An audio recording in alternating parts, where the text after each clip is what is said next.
can still feel you. It's not in the way people talk about when they say they miss someone, or even in the way we sometimes remember a voice, a laugh, a scent that lingers long after the person is gone. No, this is something else entirely, something deeper, more visceral. It lives in my bones, in the quiet spaces between heartbeats, in the hush of early mornings when I wake up and for just a second, I swear I hear your name on my lips before I've even opened my eyes. It's like a thread stretched thin across time, worn but never broken, pulling taut every now and then when you're somewhere nearby. Or maybe it's just me, always searching for signs, always hoping that if I can still feel you, then you must still feel me too. We were never supposed to last, were we? That was the unspoken truth from the beginning, the one neither of us wanted to say out loud. We met at a time when both of us were meant to be moving forward, chasing dreams, building futures. But instead we collided. Hard. Fast. And with everything inside of us. Maybe that's why it never really ended. How do you untangle two souls that were woven together so tightly, even if only for a season? How do you walk away from someone who saw you, not just parts of you but all of you, and still chose to stay? I used to think that love like ours had an expiration date. That once we parted ways, once life pulled us in different directions, the echoes of what we shared would fade into memory, soft and distant like a song you once knew by heart but can't quite hum anymore. But it didn't happen like that. Instead, the silence between us became its own kind of language, filled with all the things we never got to say, all the moments we never got to live. And somehow, even without words, even without presence, the connection remained. Maybe that's what makes it so hard. Not knowing where you are, not hearing your voice, not seeing your face, but still feeling you. Still carrying the weight of everything we were, everything we could have been, everything we might still become. I don't know how many times I've told myself to let go, to move on, to stop waiting for something that may never come back. But no matter how far I run, no matter how much time passes, there's always this pull, an invisible force that draws me back to you. Not just in thought, not just in memory, but in the deepest part of me where love doesn't need logic or reason to exist. And maybe that's the truth of it. Love doesn't always make sense. Doesn't follow rules or timelines. Simply is. And as much as I try to convince myself otherwise, I know that this connection between us has never fully gone away.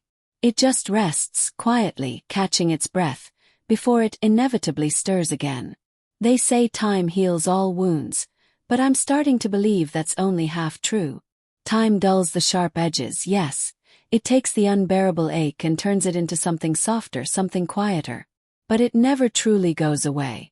The scars remain, hidden beneath layers of new experiences, new relationships, new versions of ourselves. And sometimes when the world gets too loud or the nights stretch too long, those old wounds reopen, bleeding memories I thought I'd long since buried. I remember the first time we met. Not the grand cinematic moment everyone imagines when they fall in love, but the real one. The one where we were just two people in a crowded room, drawn to each other without understanding why. You looked at me like you already knew me, like you recognized something in me that even I hadn't figured out yet.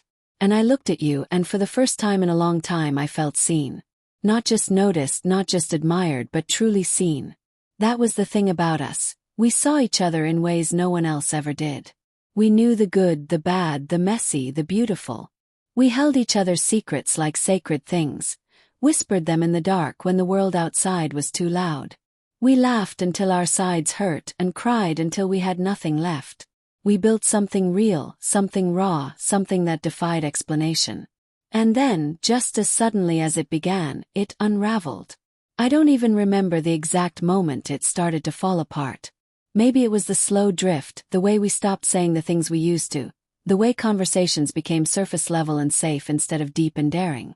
Maybe it was the distance, the growing gap between our dreams and the paths we needed to take. Or maybe it was just fate, playing its cruel game, reminding us that some loves aren't meant to last forever, even if they feel like they should. The breakup wasn't dramatic. There were no shouting matches, no slammed doors, no bitter words exchanged. Just quiet resignation. A mutual understanding that we couldn't keep holding on to each other when we both needed to move forward. And maybe that's what hurts the most, that we didn't fight harder, that we didn't demand the universe to bend so we could stay together.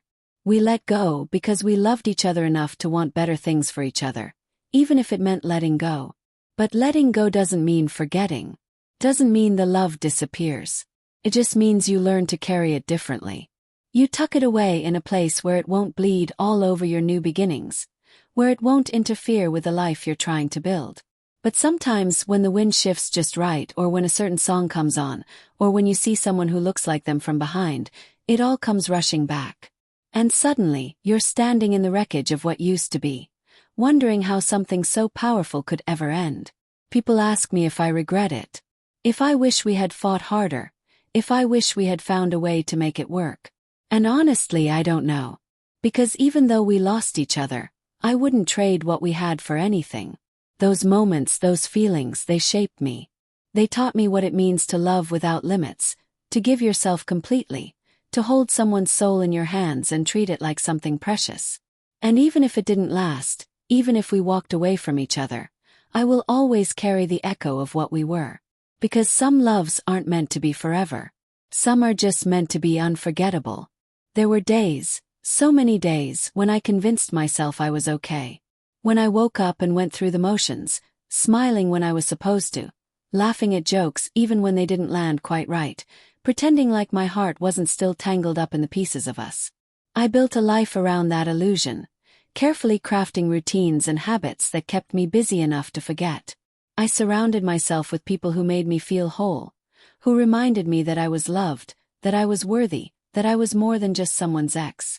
And for a while, maybe even for months at a time, I believed it. But then there were the nights.